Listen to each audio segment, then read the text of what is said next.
All right, all right. How y'all doing out there? What is going on? It is Sunday. It is June 13th.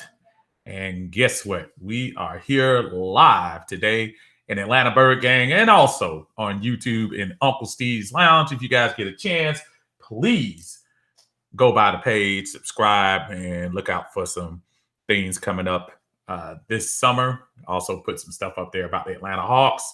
Hopefully you all will get a chance to check that out and see what's going on. Very tumultuous week, of course. It would be foolish for us to not sit here and pretend like it has not been a roller coaster of emotions, as you would say, during the week. Julio Jones is not here anymore.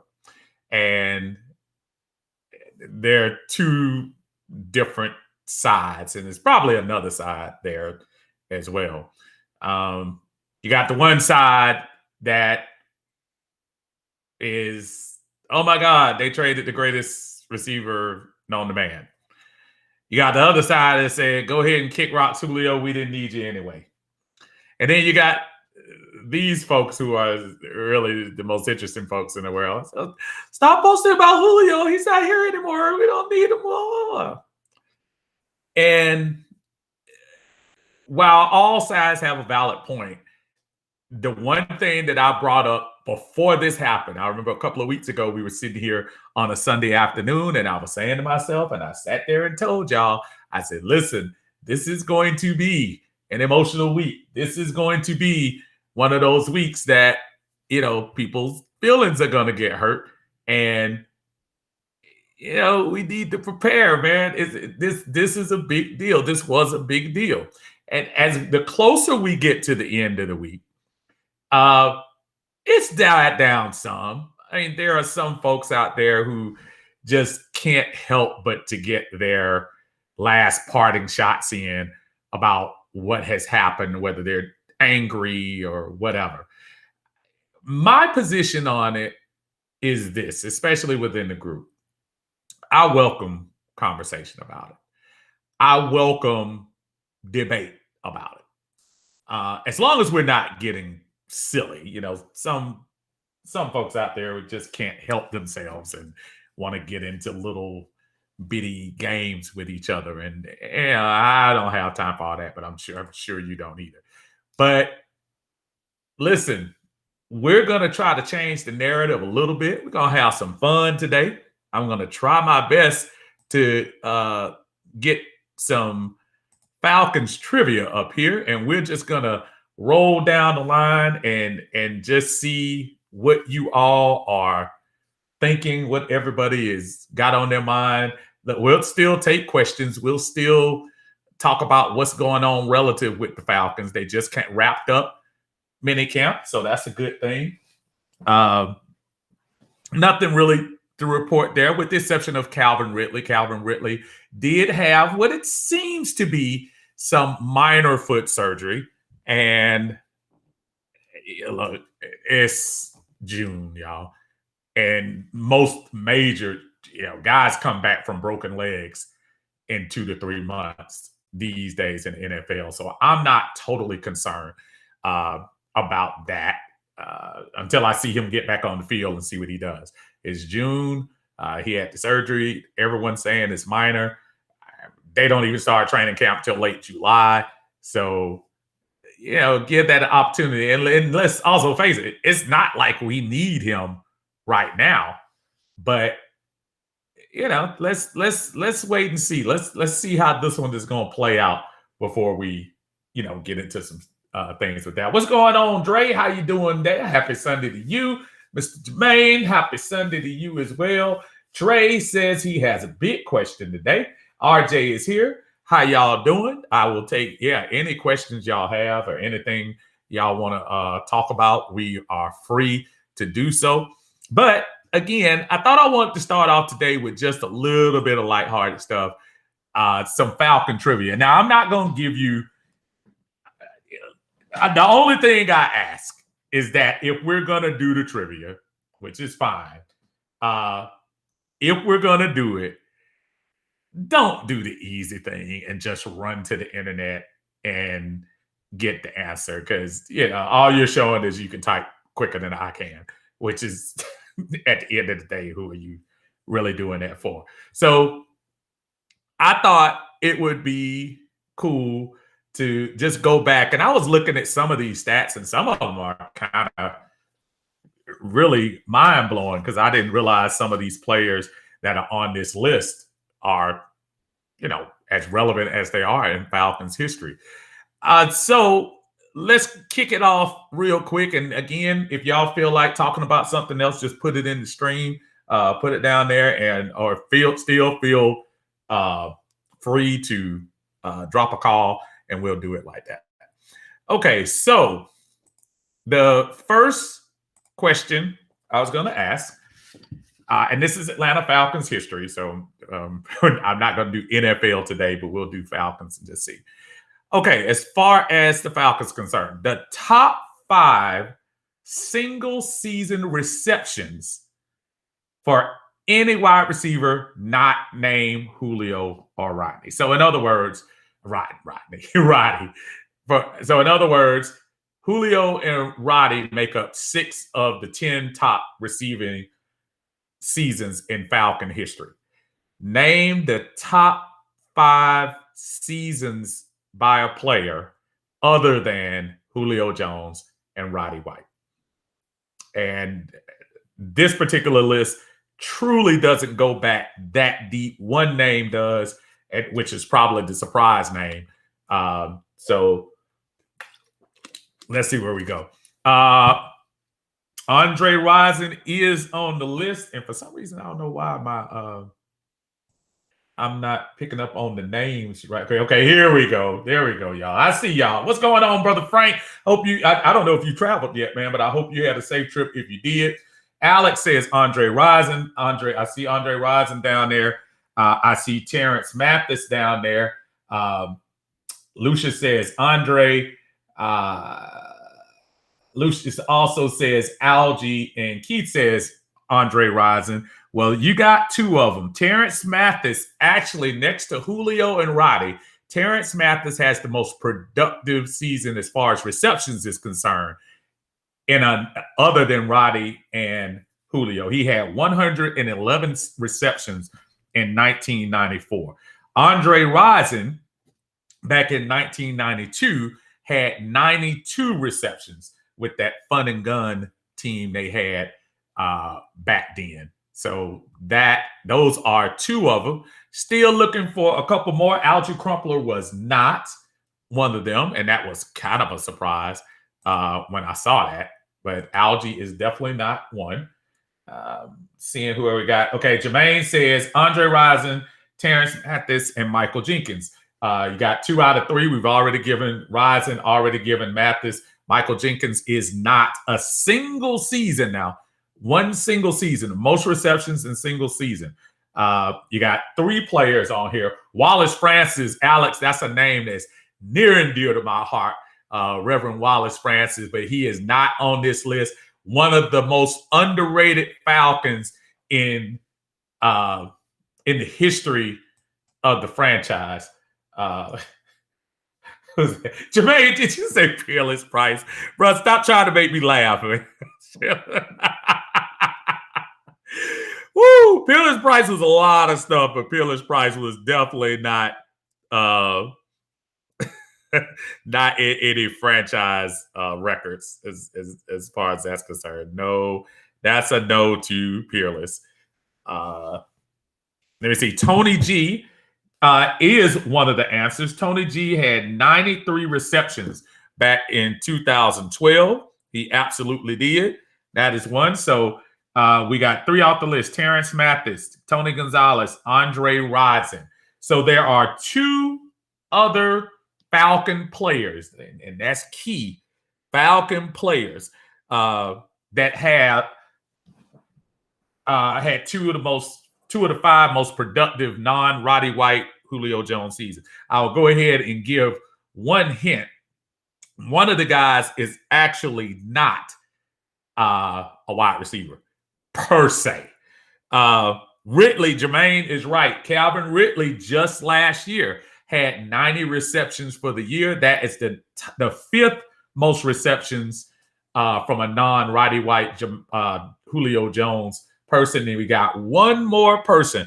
Tevin Coleman is a really good answer, Lucius, and I would probably put that under there. But that is not it. Warwick Dunn is a great answer. That's not one either.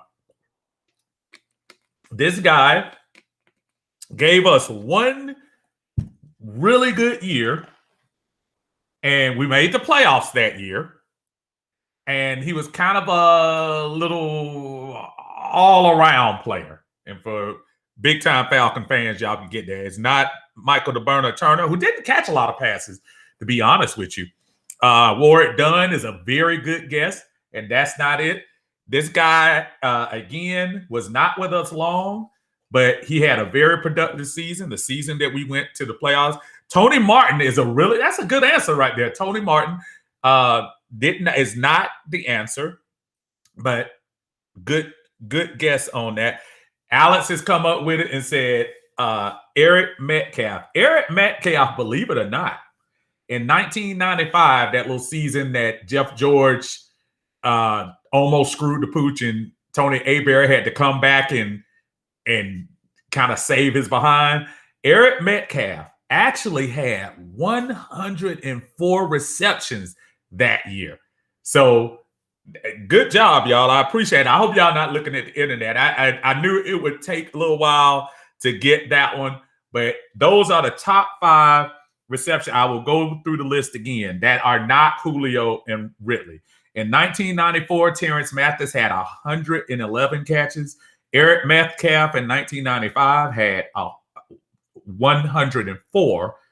Tony Gonzalez during the NFC Championship season had 93 catches. Andre Rison during the I think it was actually the year after Too Legit to Quit, had 92 receptions. And just this past season, Calvin Ridley was one of the top 5 receivers in history, not named Roddy White or Julio Jones, who had 90.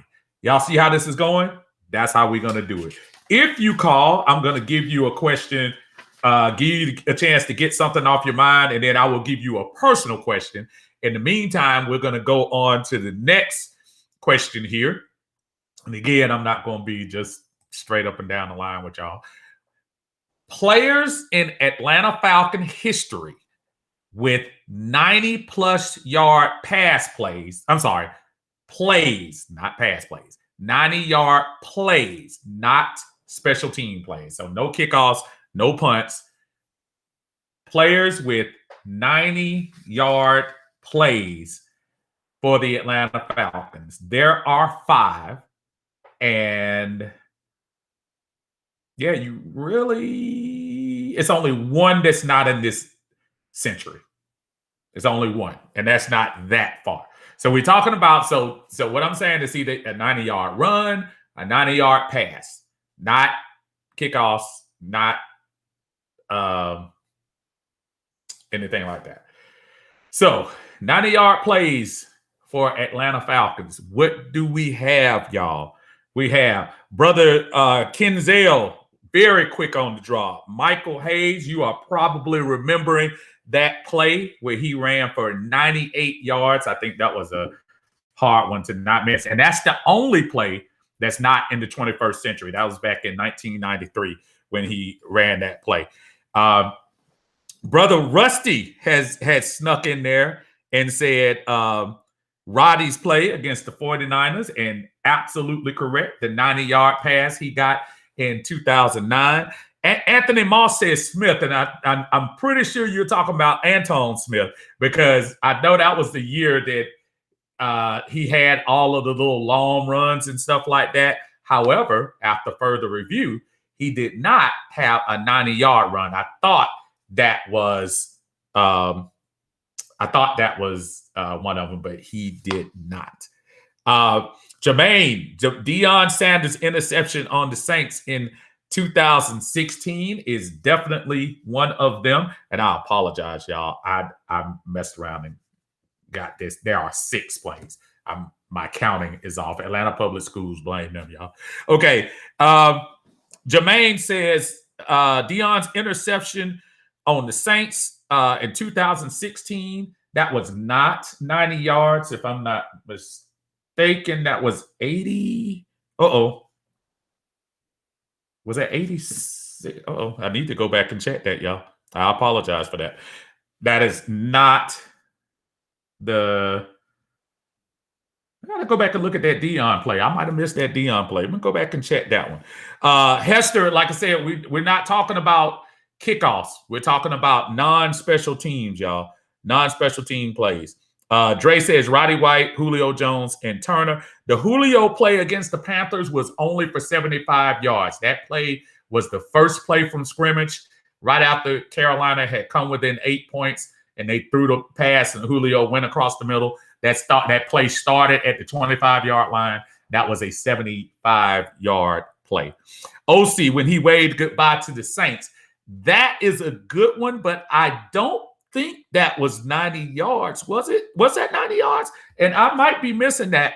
I was at that game, and I was probably too crazy. That was the one Drew. They would have had to kick an extra point anyway. Just to tell you what it was, that was the game that we played that kind of eliminated the Saints, and we went and lost to Carolina. That play may have been 90 yards, and I missed that one, Dre, and I apologize about that. I'm going to go back and see if it was, and I'll even tell you who got the sack. The sack was our boy Bierman. Bierman got the sack. OC got the play and kind of lollygagged down the field and ended up going there. You're absolutely right, Armand. Matt Ryan to Alamani Zacchaeus. That 90-yard pass against, if I'm not mistaken, the Jacksonville Jaguars. That particular pass went for 93 yards. And those for people who say he can't throw. And yes, I know it wasn't a 90-yard pass, but he still had to throw the ball pretty far to get down there. We are missing 2 plays that I have right now. One is a run, and the other, well, yeah, both of these plays are about running backs. One running back caught the ball and ran for the touchdown, and the other running back actually had a 90-yard run for us. And both of them are Falcon, I won't say heroes, but people that we know. They're not no-name people. But that was good. Dre, I'm going to check that OC play, because you're probably right. And I might have missed that. But I know they were inside the 15-yard line. We were in the end zone when they were coming our way. So I'm not going to lie about that one. You're absolutely right. That might be 90 yards. Jermaine says Michael Turner is one right. No, Michael Turner did not run. Matter of fact, the person who has the longest run from scrimmage, we haven't got. No one has mentioned him yet. And he's definitely very much a franchise favorite and still kind of hanging around the franchise in a certain capacity at this moment. The other guy was a beast, and everybody forgot about this play. This was actually a little pass that he ended up rumbling down the field for 90 yards. That Jamal Anderson is the one who caught the pass. Kenzel is all over it today. Jamal Anderson caught a pass out of the backfield and ended up taking that bad boy 94 yards. And actually, that was funny because that was after he had that ACL surgery. So he tried to show everybody he had a little bit left in the tank. So he did get that particular play. The last play, I'm going to say going once and then going twice. The last play was by Warwick Dunn. Warwick Dunn during that first Mike Vick Super Bowl. That's, oh Lord, listen to me calling it into existence. That first playoff season in 2002, Warwick Dunn actually had a 90-yard run in that particular season. I almost think that might have been against Tampa Bay, but it was a 90-yard run that year. The reason why Super Bowl is on my mind as I was getting ready to come over here, for those of you who have the NFL Network, of course, guess what game they're showing as a Super Bowl classic. And just as I was getting ready to come over here, I just so happened to flip the channel. I wasn't looking for the NFL Network, but of course, they're running back the Atlanta Falcons, New England Patriots. And that may be, when I turned it on, it was the end of the third quarter, and I was looking at it for about 5 or 6 seconds. That may be the first time that I've actually seen a play past the offered interception. I had, since that time, I have never gone back and looked at that game. I looked at every other game, playoff games, losses even last year, things like that. I never, ever get past Robert Offer. I have it on the Game Pass. When I see it on TV, when they show the pick six, I stop watching because I just can't put myself through it anymore. That was just not good as far as that was concerned. Okay, this one should be a little bit easier. We're going to go into the world of the running back.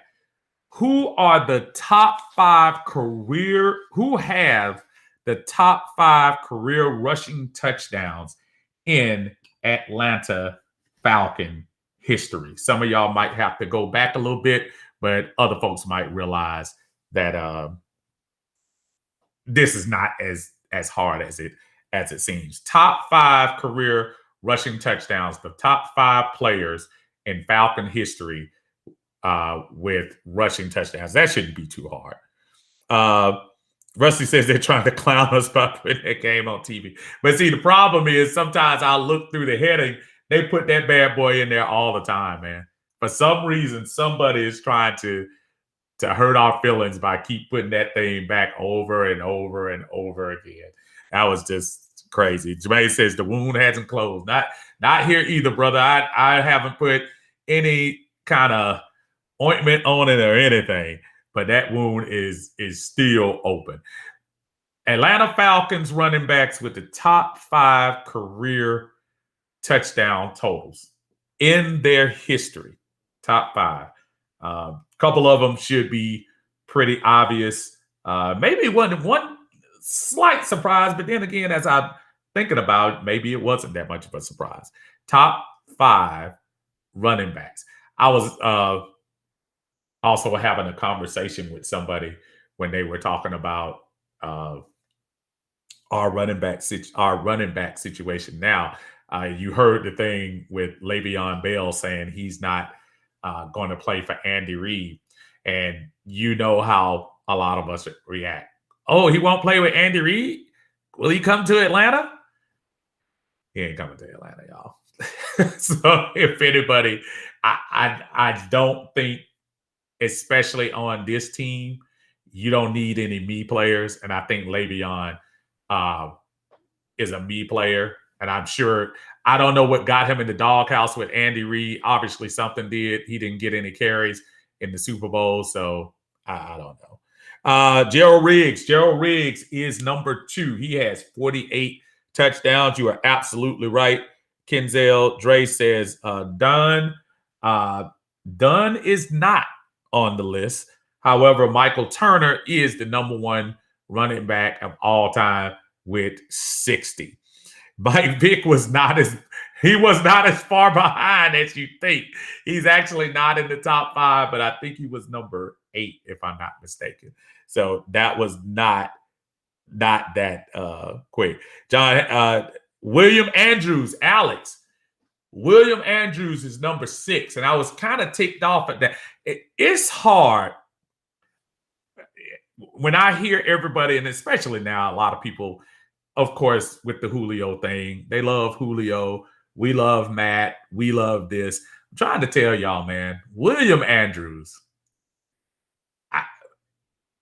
And it's been arguably, I go back and forth, but William Andrews was probably my favorite Atlanta Falcon.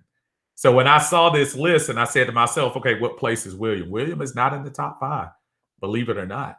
He had a couple of monster seasons, and then he had the knee surgery and things like that. So he was never really the same. But no, he's not top 5.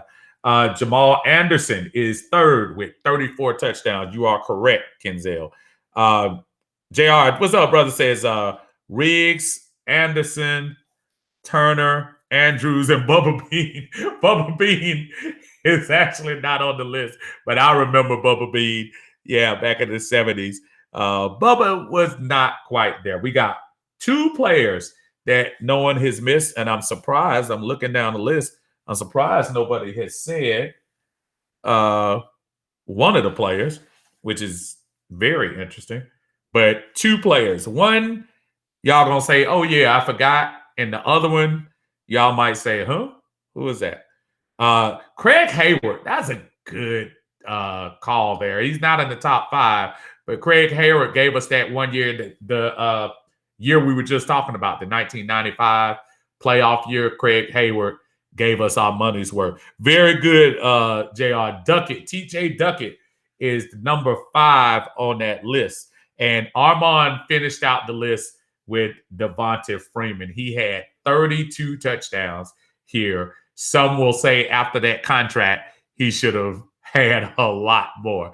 I am one who says that too. So your top 5 career rushing touchdown leaders for the Falcons: Michael Turner with 60, Gerald Riggs with 48, Jamal Anderson with 34, Devonta Freeman with 32, and TJ Duckett at 31. William Andrews was actually number 26.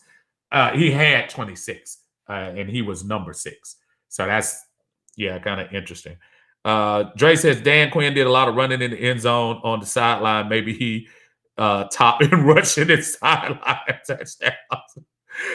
Daniel, what's up, brother? Said Riggs turned Andrews Anderson. Yeah, that was kind of interesting when they drafted Gerald Riggs, because Andrews was still here, but Riggs was the hot commodity out of Arizona State. So the Falcons decided to go in that direction, and Gerald Riggs, he did. He was a monster when he was here for those couple of years. Real quick, this should be easy for big time Falcon fans. Aside of Matt Ryan, there is only one Falcon quarterback with a 4,000-yard season. No internet. Just tell me who it is. Aside of Matt Ryan, there is only one Falcons quarterback who had a 4,000-yard season. Matt Ryan has the top 9 as far as yard is concerned. He's had the top 9 yards. It is not Michael Vick. Michael Vick didn't come close to 4,000 yards. He got that 3,000 yards, I think, on the very end of the 1 year. But he was not. Chris Chandler, extremely good call, but no, he did not get 4,000 yards. That was kind of Jeff George, David, and it doesn't shock me that you get that. Jeff George, during the same playoff season we were talking about before, in 1995, that was the year that he did throw for 4,000 yards. That was also the season we ended Chris Miller. No, it wasn't Miller. Miller had an awesome season during that run and shoot, fun and gun stuff that Jerry Glanville was doing, but he did not get 4,000 yards. Bobby Hebert. Okay. Bobby Hebert wished he had 4,000 yards passing. But that particular year, at that time, we were the first team in NFL history to have a 4,000-yard quarterback, a 1,000-yard runner in Craig Hayward, and 3 wide receivers, because I think it was Mathis. Was it Mathis, Metcalf? And I'm trying to think who the other one was. And help me out, y'all. It was a third player that did that. We were the first team in NFL history to have those 5 stats lined up, where 3 receivers had 1,000, running back had 1,000, quarterback had 4,000. I'm sorry. Y'all gonna have fun with this one, because I know we've always talked about our futility in Atlanta Falcons history, but I thought it would be interesting to turn it around. So this particular stat is by winning percentage, not number of wins. By winning percentage, who are the top 5 head coaches in Falcons history? Again, by winning percentage. And for those of you who don't realize what winning percentage is you have more, probably your ratio of wins to losses was the best in Atlanta Falcons history. What it does, this stat does tell you that we got a lot of work to do in this franchise to get things kind of picked up. So, Jermaine, Mike Smith at number 1. Everybody, that is probably the only duh answer out of the whole thing. You know, it's so funny now, after all the dust has settled and everything, and all the moves were made and stuff like that. Jim, I'll tell you what, Mike Smith looks like he was by far the best coach in franchise history. He had a 559 winning percentage with the Atlanta Falcons. Jim Mora, very good call, and very good call, Jermaine. Jim Mora, believe it or not, is number 2. Jim Mora was 26-22 with a 542 winning percentage, 54%. And that alone, that stat alone, should make you hunger for more wins in this franchise. In terms of percentage-wise, Jim Mora is the second winningest coach in Atlanta Falcons history. And for those of you who want to say, but they only won 26 games. But yeah, sometimes you got to extrapolate some stuff out. Who knows what would have happened had they not fired him? I know he wanted his dream job in Washington, which he got a chance to go do one year. But say what it is, Jim Mora, second all time. Dan Quinn. Dan Quinn is actually number 4. Even after 3 losing seasons, because he had those 2 playoff seasons, again, more illustrates the futility of this franchise. And I'm not making a knock, folks. This is the facts. The futility of this franchise.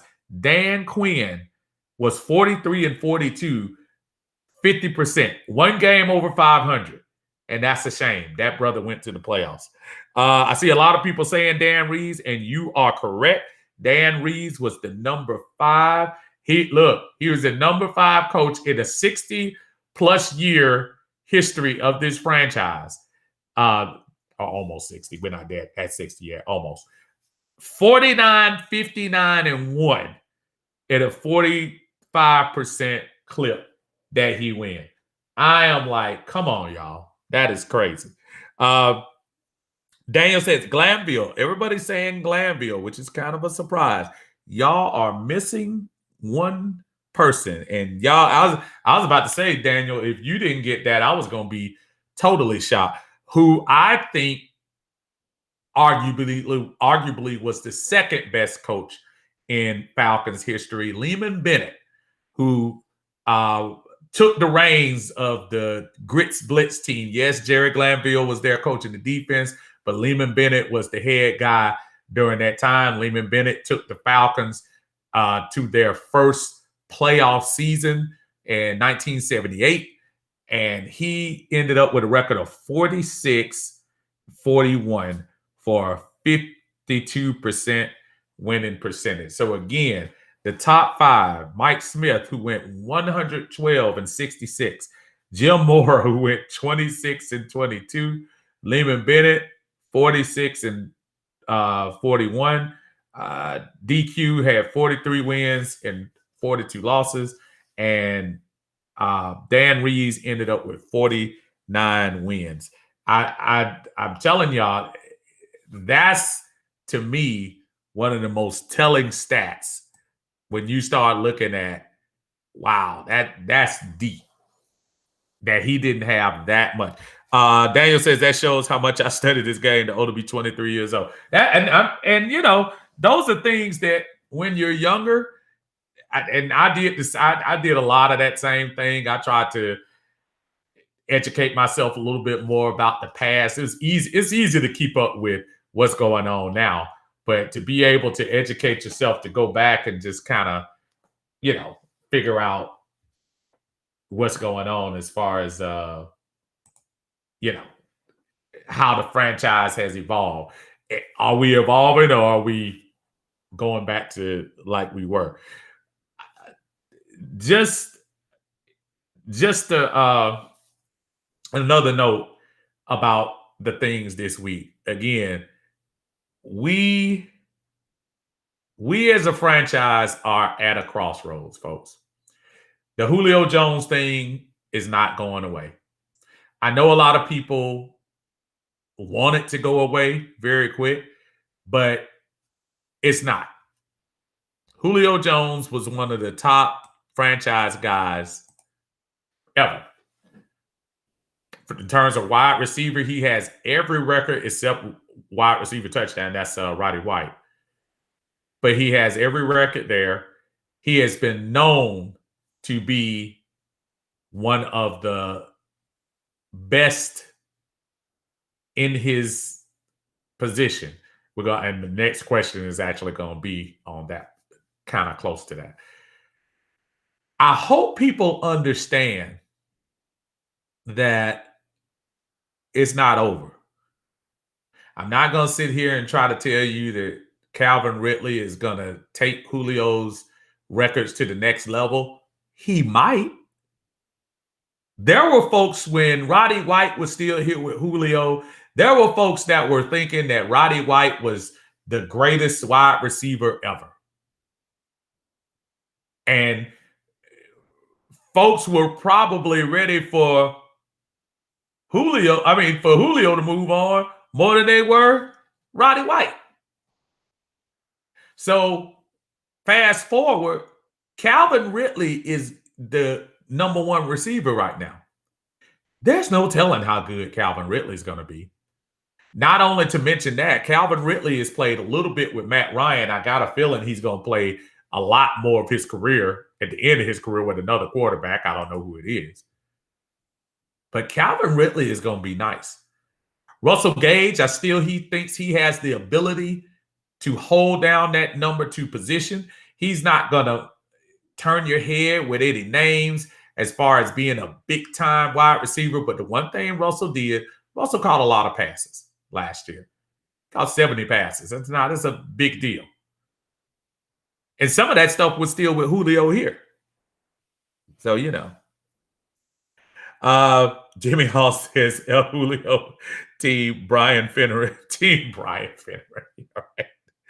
Oh, man. Dan said Roddy wasn't that great of a wide receiver until Matt got here. Don't forget that. No. But you know what? He could have been able to move the meter a little bit, in my opinion. I think Roddy White was stunned by Mike Vick.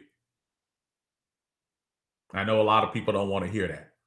We brought in Peerless Price, thought that was going to help. We made Algie Crumpler robo tight end. And Roddy White was drafted, and we really didn't get a chance to use him in the Vic regime. Only when Matt Ryan came here that he and Roddy developed that team and that camaraderie. I'm here to tell you, Calvin Ridley can be that guy. Russell Gage can be Robin to his Batman. Kyle Pitts, I'm trying to tell y'all the more and more I look at this brother, and I want no one to mistake. Everybody's gonna say, you were the one that wanted a quarterback. You're absolutely right. And I still stand by that. I'm not gonna sit here and try to pretend like I wasn't the one wanting the Falcons to go in the quarterback position. But guess what? That didn't happen. So we're moving on with Matt. Kyle Pitts, he looks the part. That's all I can say right now. Mini camp. Only thing I want to come out of mini camp is nobody to get hurt. I'm not super impressed with catches you make in shorts. I'm not super impressed with moves you do outside of that. I'm here to tell y'all, this receiving core has the potential to be really good. Am I saying we're going to light the world on fire like Kansas City? No. But I'm saying I think we have enough folks here right now. And with a new quarterback whisperer, hopefully, for Matt, that can get him jump started. That's what we need. This is a good chance. I saw the little article about Arthur Smith wanting to coach Matt Ryan, be able to coach him. Well, I hope so. I don't care how old you are. When you're 4 and 12, you better open your ears and listen to anybody. So I'm here to tell you, I think we're gonna shock some people. Again, I'm not gonna go way out on a limb and make a Super Bowl prediction. But with 7 teams making it in the NFC, 7 teams making it, it's not going to be probably a lot of margin for error. But if we can get a couple of balls to bounce our way instead of bouncing the other way like they did last year, we'll see. Dwayne says, I think we need one more wide receiver. Maybe. I was shocked that they brought back in Christian Blake, to be honest with you. I thought they might go and get somebody with some more experience. Dre says, Steve, I know you doing a trivia, but do you think Jones took shots at Matt Ryan for saying he's going to wear number 2? Do you think Tannehill has a better arm than Matt Ryan since Julio wanted to go with a quarterback with an arm?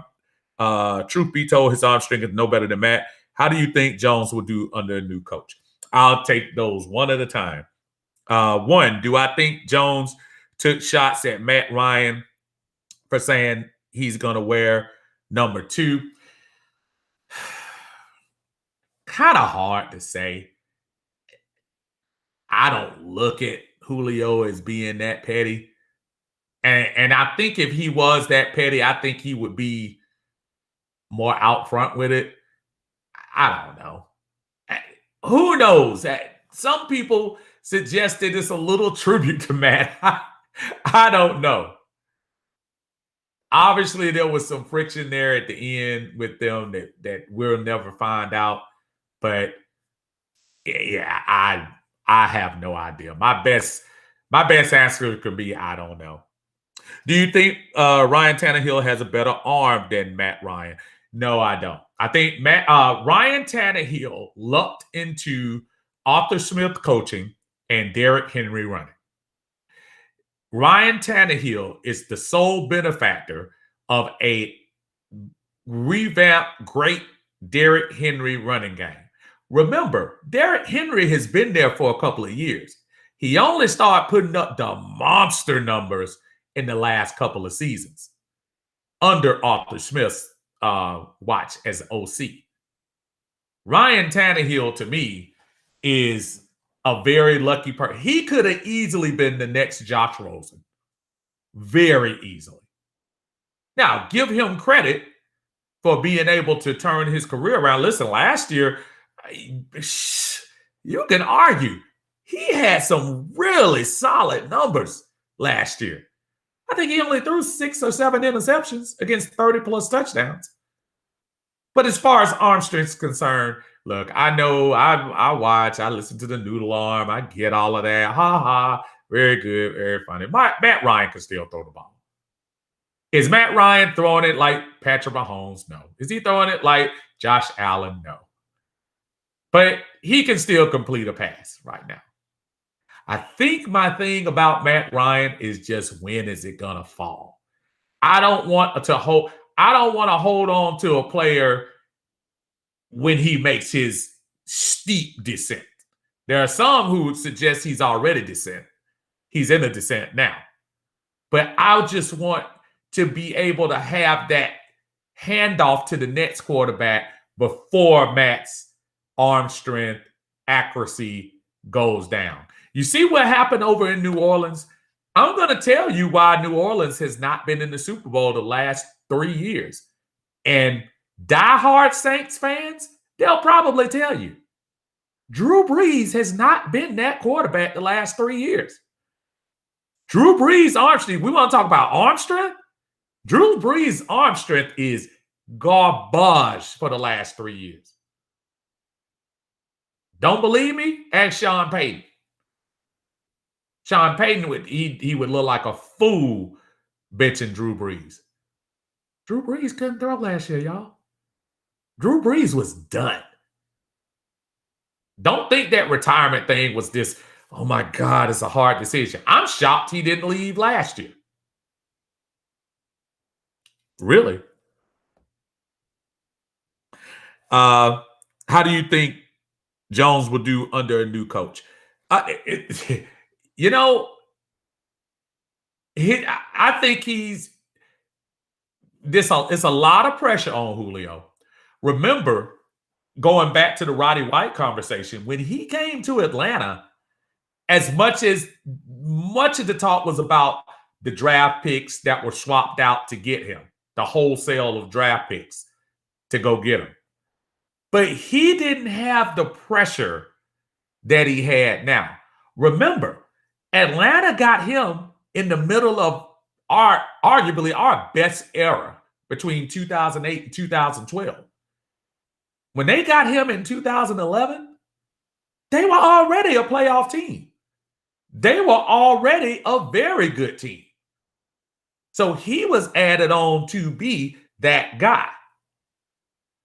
So when he came on, not a lot of pressure. Roddy White still in place. Michael Turner still in place. A young, upcoming Matt Ryan still in place.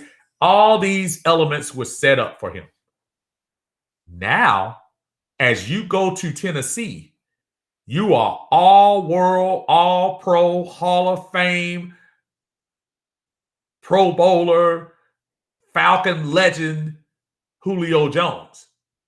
You're expected to be that player in Tennessee. Am I saying he can't reach that potential or he can't live up to that moniker? I'm not saying that.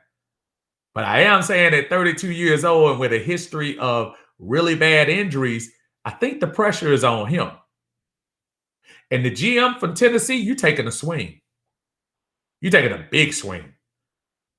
Because if Julio pulls some of the, and I say pull, I'm not saying he's doing it on purpose, but I'm saying if Julio gets hurt a few times in Tennessee and they get some of that we were getting here in Atlanta, oh, those fans are going to come after them folks in Tennessee.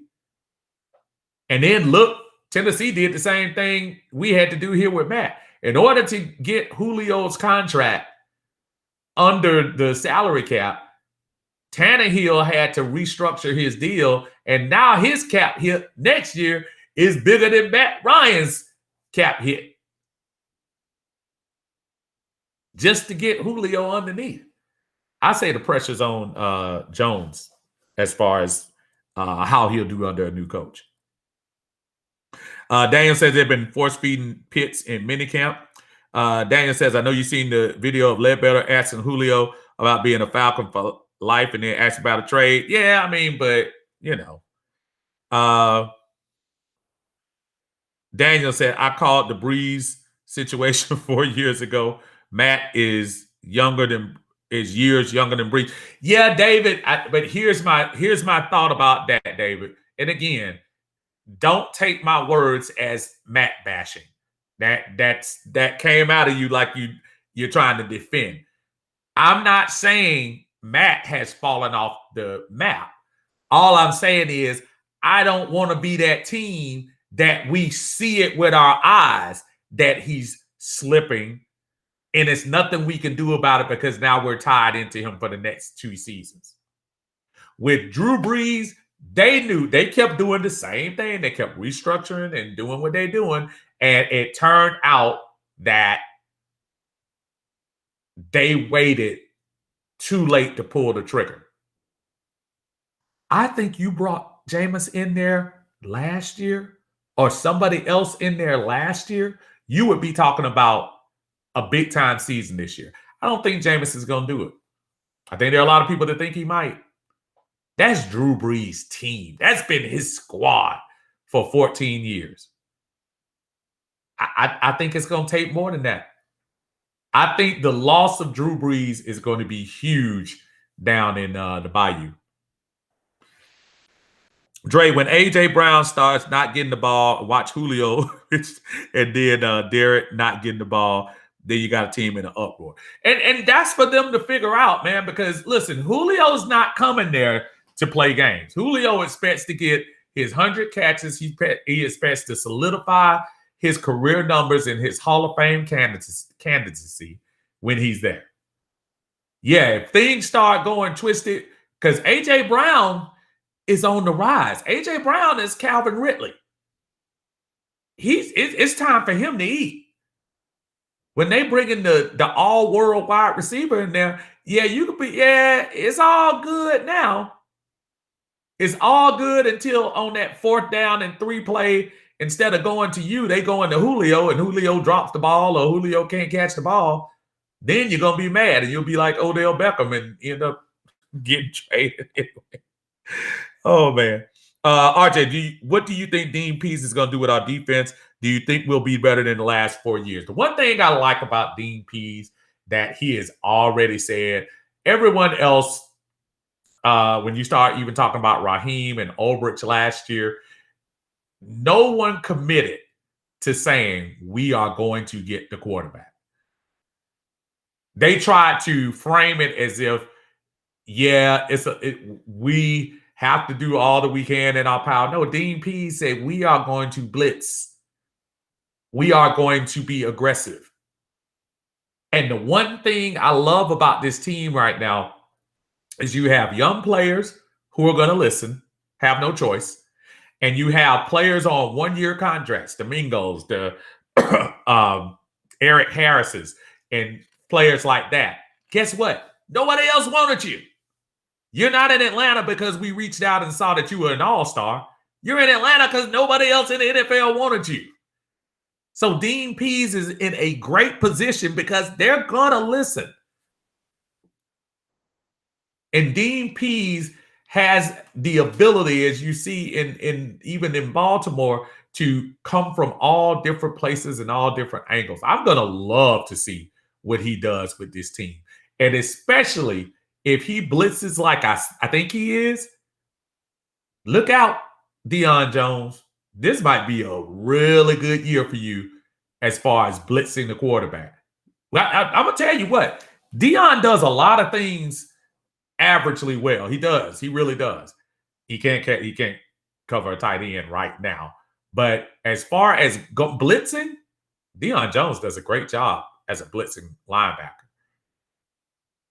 And I think in this particular system, I think he's going to really eat. Jimmy says people forgot how bad New Orleans was with Aaron Brooks.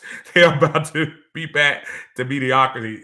Listen, and I used to go to those cousin games with Mike Vick versus Aaron Brooks, and they thought Aaron Brooks was the next best thing, and Aaron Brooks got more hype because he was Mike Vick's cousin, or second cousin, whatever it was.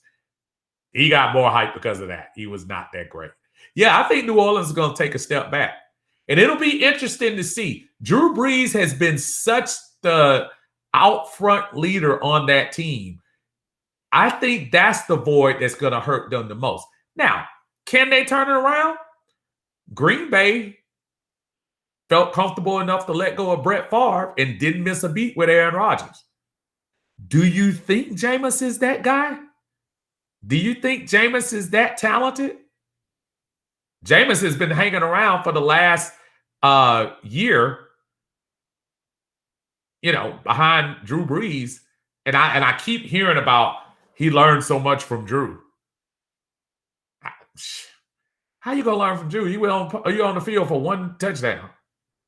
They let the little scrawny Taysom Hill start games before they let you start.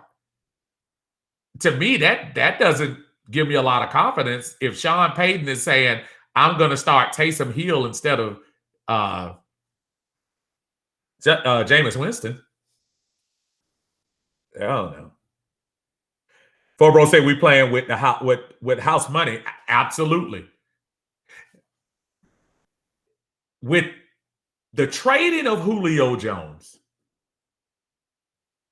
do you guys realize the expectations for this team this year around the league? Zero. Nobody thinks we're going to do anything. Nobody. We don't have a legitimate running game coming into the season. I can't speak for what the guys are doing in camp. We just gave away a Hall of Fame wide receiver. Our offensive line at last check did not look that great. And I'm talking pre-draft and pre-free agency. Our defense was giving up points left and right. Our special teams can't pick up an onside kick. Nobody thinks the Atlanta Falcons are doing anything. I love this position. I love it. Because like my man say, we playing with house money. Nothing to lose. And I'm not saying we're rooting for a losing season, but if we had a losing season, guess what? They thought we were going to be losing anyway. Anthony, I saw that Allison was getting extra reps at minicamp. How confident are we in our running backs this coming season? Funny, we started talking about running backs. Listen, because we don't know what Arthur Smith is going to do, and because we're going to be in the 2 tight end set is something we haven't done in the past on a regular basis, I think the jury is still out on the production of our running backs. Do I feel great about the running back position? I like the signing of Mike Davis. I would love the signing of somebody who has probably had a couple more years experience in running the rock and being somebody that you could say, hey, he's done this in the past over a couple of years. Mike Davis had a really solid year when you thought you were going to get nothing from the position after McCaffrey went down. And I give him credit for being able to translate that into a new contract. Give him total credit. Allison, it was obvious he was in the doghouse with the last regime, but guess what? He didn't get cut like Ito. Somebody thinks he has a little bit more potential. And remember, this is only his 3rd year, y'all. It's not like he is over the hill. Sometimes you need somebody else to give you an opportunity. So now let's see what he does with it. Let's see. Jaqual says, Jameis has looked good against us just as much as he's looked bad. We should probably not look at him as the reason we run through him. Jameis put up one of the highest yard seasons in NFL history. Jameis also threw to the other person quite a bit. You can't throw interceptions in the NFL. You can't. You can't. Sean Payton, if he starts throwing that ball to somebody else, Sean Payton will have the biggest hook for him so quick. And he'll live and die with Taysom Hill. You can bet your bottom dollar The mere fact that they truly haven't honestly named a starter yet in New Orleans. That's all you got to say. I think it's going to end up being him anyway. Daniel says, I want us to sign Bell. Not feeling Le'Veon Bell, man. This team right now doesn't need any distractions. We just got rid of a distraction that we bring Le'Veon Bell in here, and Le'Veon ends up having to share carries with Davis and Quadre, and he starts pouting. Don't need that. Plus, Le'Veon is probably going to look somewhere. I would think he's looked somewhere that would give him a little bit more money. Now, with each crazy year he has, he's getting 1 year older. He hasn't had a lot of carries, so he really should be that beat up. But I don't know. I'm not sure if I would sign Le'Veon Bell. I wonder what's going on with Todd Gurley. Let's see. John says, do you see the article about Ryan wanting to be coach and Smith saying he was going to push him? What have I been saying for years about Ryan not performing without a foot in his hind end? Well, the thing is, the year that he did get the most pressure was Shanahan in 2015. And I think after that experience, I think he did come into 2016 with a much better attitude, a much better outlook on what he needed to do to improve as a quarterback. Look, Arthur Smith is not coming in here to be friends with anybody, he or Terry. Ian Terry's task from Arthur Blank is to make this franchise a winning franchise again. And right now, there's not a soul on this team that can go to him and say, oh, no, I got it. No, not at all. So, yeah, I mean, I hear you about the coaching and stuff like that. Look, Matt Ryan knows what's going on. Matt Ryan listens. Don't let Matt Ryan fool you. He hears the whispers. He heard the fans on draft night. He saw that guy's look on his face when Goodell showed him the pick and the guy kind of looked down. He saw that. Matt Ryan's not dumb. Matt Ryan knows he has to win this fan base back. I know some of you are pom-pom wearing for him and rah, and that's fine. I will be too if we win again. Because it's not my fault, it's the defense fault, it's whatever. I care less about all of that. Matt Ryan leads this team to a winning record and only throws for 3,500 yards. I'm going to say great season, Matt. I'm not into the 4,000 yards, 9 times jump.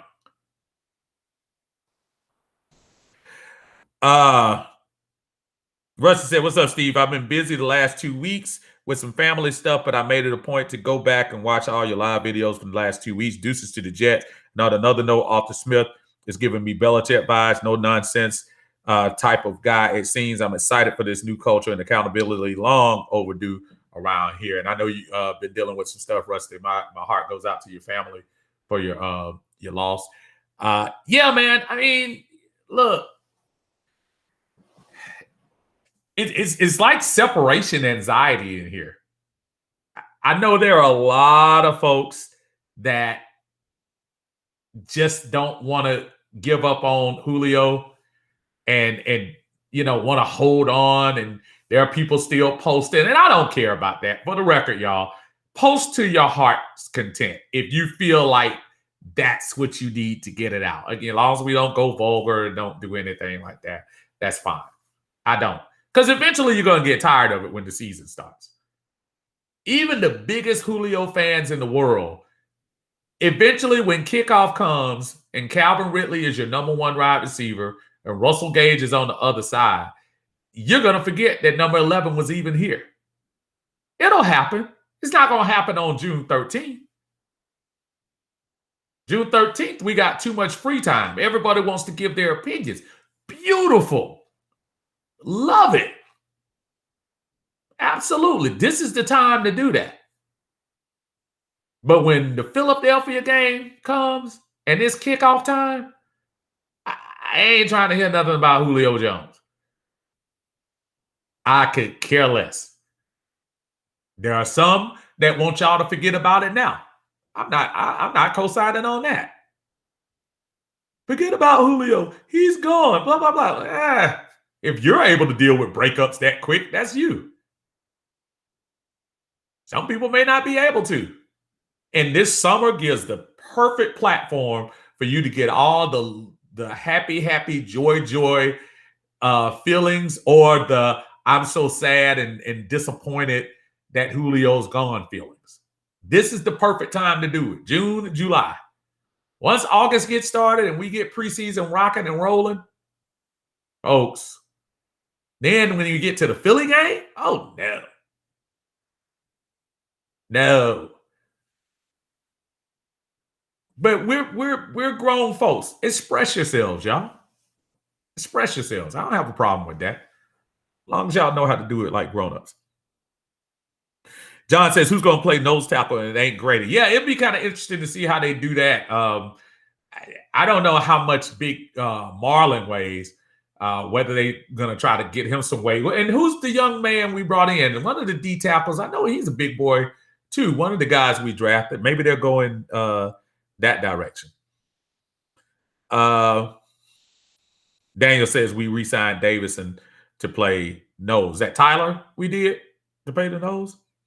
Dan says, I think Fowler will have a bigger year, and honestly, I think Marlon and Grady will play edge under Pease. I could see Grady going to the edge. If they do a 3-4, yeah, I think Grady going to have a much better year than people think he will. Not even people think it will. Grady is good. Cam, one stat Ryan leaves, I'm praying his probably fans leave with him because I'm sick of the multiple posts about stats and not wins. He's not a winner, plain and simple. I'll say this, Cam, and I'm gonna probably go against you for a minute. Matt Ryan is a winning quarterback. There's no hiding it. There's no faking it. There's no denying it. Do I see the same things you're seeing and saying that maybe we need to move on? Absolutely. Absolutely. But I can't go as far to say he's not a winning quarterback. The man won the first 5 years out the box. Went to the NFC Championship in his 5th year. Won the MVP. Folks don't win the MVP if you're a losing quarterback. Now, has he had 3 horrible years? Absolutely. Has he looked the part of a great quarterback the last 3 years? No. And Cam, as you know, I sat here draft night and expressed my feelings about us moving on to a new quarterback. But we had some circumstances that we had to deal with. And Matt's here, and the other guy drafted is gone. So I hear you. I appreciate you giving your opinion about that. And to your point, yeah, it does get a little interesting when folks are ready to throw the stats. We all do it at time to time. But when the stats don't match up with wins, when you're going to sit here and tell me for the last 3 years, Matt Ryan has thrown for 13,000 yards, but in 36 games, I'm sorry, not 36, but in 48 games, we've only won 14. That's when you got to throw the stat stuff out. So I do understand what you're saying on that, Cam. The stat thing, not the stats thing, I get it. The winning quarterback, yeah. Has he won a championship? No. Neither is Phillip Rivers. Neither is Ryan Tannehill. Neither has probably 20-plus other quarterbacks. There are only a few that are hanging around right now that have won. And it's not a lot. Is that an excuse for Matt? No. Matt will be held to the fire by me and probably thousands of others who have sat here and watched this franchise turn into a joke. And he should be. And Matt Ryan, look, I don't think Matt Ryan is sitting at home scared of the pressure. I don't think he is. I think Matt is going to turn around. Matt hears, y'all. Matt hears. He knows. He knows that people would rather have seen him leave instead of Julio. I don't think he's a dumb man. But at the same time, I do feel like it's, you have to give him a little credit. 2008 to 2012, that's not a losing quarterback. My brother Anthony White is over in the Uncle Steve's Lounge on YouTube. Again, y'all go over there and push that subscribe button. Even if you don't go in there a lot, you'll get some notifications when the videos come in. So I appreciate for what Julio has done for Atlanta. I know a lot of the fan base is upset, but respect for Julio and what he's done for the franchise. Good luck to him. And look, that's the general sentiment. That's the general sentiment for most folks. Nobody is mad at him. He had to do what he had to do. I'm a little irked by the point that he, in 18, when he asked for money, they gave it to him a little bit. In 19, give me the extension, make me the highest paid player. They did that. I don't know what happened behind the scenes. You hear the rumors about him not liking Dan Quinn leaving. I don't know. But all I know is if somebody doesn't want to be in your organization and he's in a status where Julio was, it'd be different if Julio was 26, 27, 28 and was saying I was leaving. I was like, well, Julio, you're going to have to tough it up. But at 32 years old and with the cap hit we were going to take, I think it would be foolish not to look that direction. Daniel says both Scarborough is on the market and he's as big as Henry as size-wise. Hopefully he can do it. John says I got two Samoans at 355 here. Daniel, Matt has two sons to take care of. He ain't afraid of pressure. I know that's right. Them kids will do it for you. Cam, if Matt can give me 2,000 yards and 15 touchdowns, but this franchise wins 9 games, I'll take that all day. But when you see how the defense is set up and you refuse to audible out of the play, it's on him, not coaching, not Julio, the running game, etc. That's all on him. And that comes with the position. Yeah, you get the love when you're winning, and you get the blame when you're losing. That argument about audibles, I know some coaches don't like their quarterbacks to audible, no matter how long they've been in the league.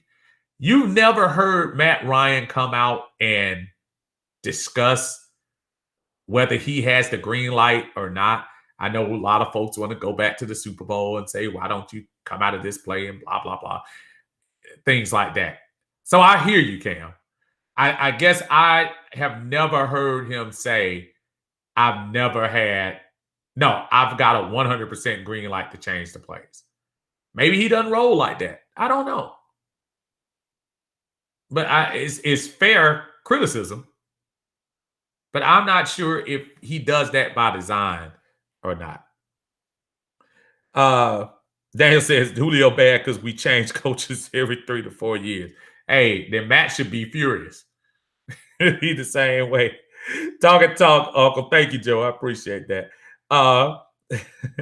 But listen, we got a long way to go. We got a long summer. There are going to be a lot of things we're going to talk about coming into this year. I know this whole week has been all about the departure of Julio, the comparisons of Julio, the music choice of Julio, the practice ethic of Julio, all of that. I get it. It's going to happen, and it's probably still going to happen, maybe not as much as this week, but next week. And I'm expecting it. For those of you who don't want to hear that and don't want to see that, again, I'll show you this. This is called a mouse. On a PC, the mouse is able to pull this right here, and it's called scrolling. You can scroll down to the next post. I don't go through every single post on Facebook and every single thing on Instagram just to make a comment to everything. If you don't like it, and if it's something that is truly getting on your nerve, keep moving. It's amazing to me how many people I see. Y'all stop talking about Julio. He left already. Stop talking about him. Well, of course you're going to talk about him. The dude ran your franchise.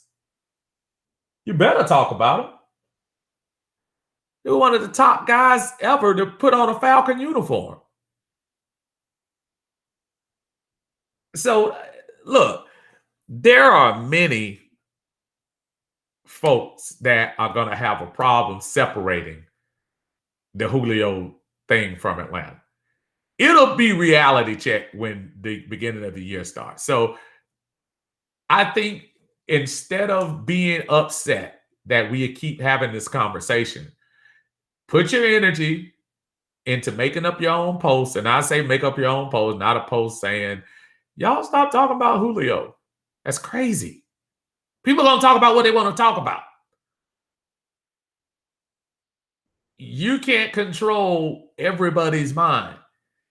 There are some people that may think I don't want to get rid of Julio and just don't want to post.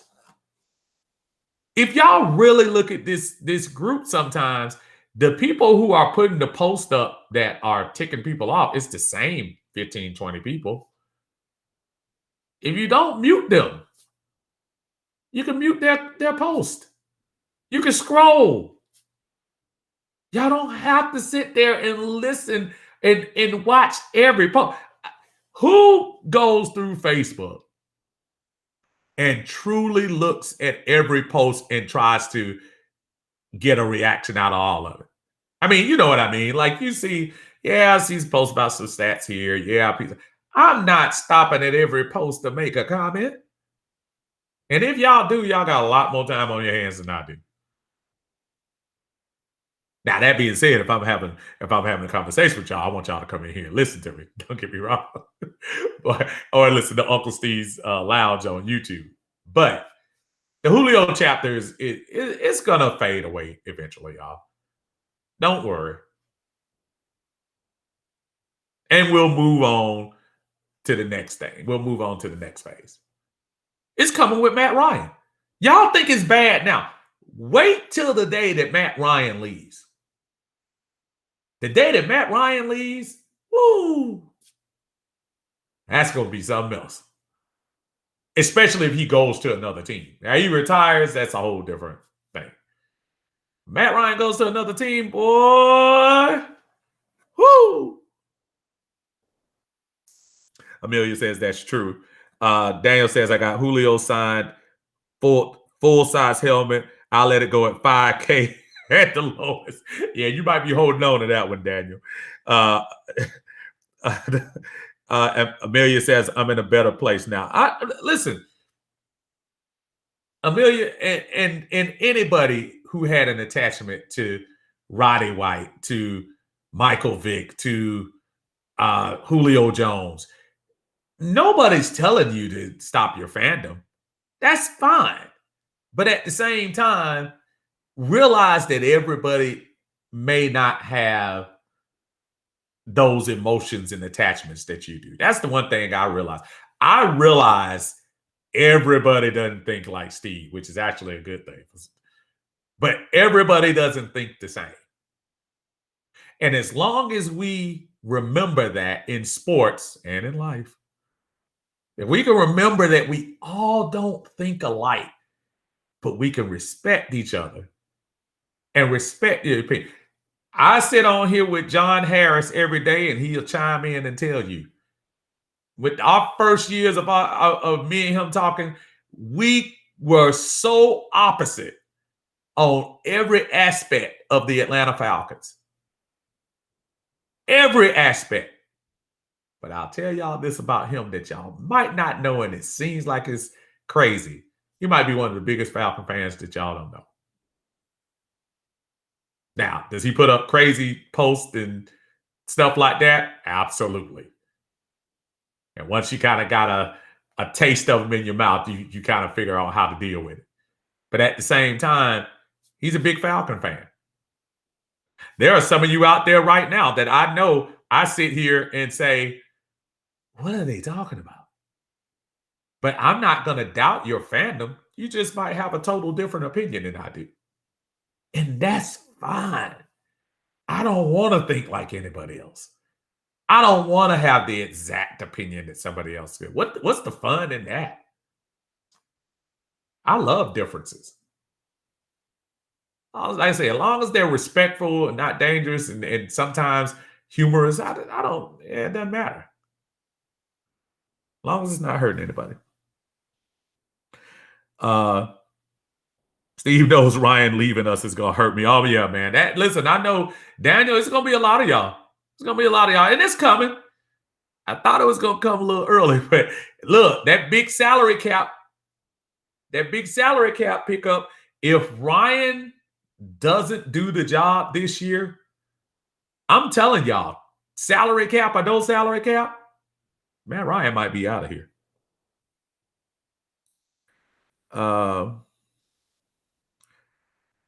Right. And Dan said, I won't let go of my Eric Weems jersey either. Rusty says, I woke up Monday morning last year and brought tickets to that Panthers game in Charlotte on Thursday night. Something told me that was going to be one of my last chances to see Matt or Julio play. Glad I went. Yeah, I remember you went to that game. Matter of fact, Rusty, we did think about that might be one of those games. That we might end up going. Obviously, you know me and you got to chop it up if I head up the road up there. Amelia said, at least your opinion matters. And it does. Everybody's opinion. Every single person in here, your opinions matter. I might not agree with it. 10,000 folks might not agree with it. But if you post it, that's what you think. It's so interesting to me that always when you get the people that post and then everybody tells you how crazy you are, how stupid you are, then you get to the cussing and all of that stupid, silly stuff like that. You know, it's almost like a life lesson, folks. You don't have to like what I like, but just respect it. Just respect what what I'm saying. A lot of some people right here that might not say, "What is he talking about?" I'm not trying to appeal to everybody. I put this out there because I think I have something to bring, just like a lot of you have things to bring. Keep speaking your truth. I'm gonna keep speaking mine.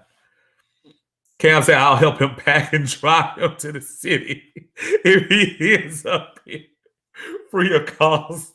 But Cam, you a fool.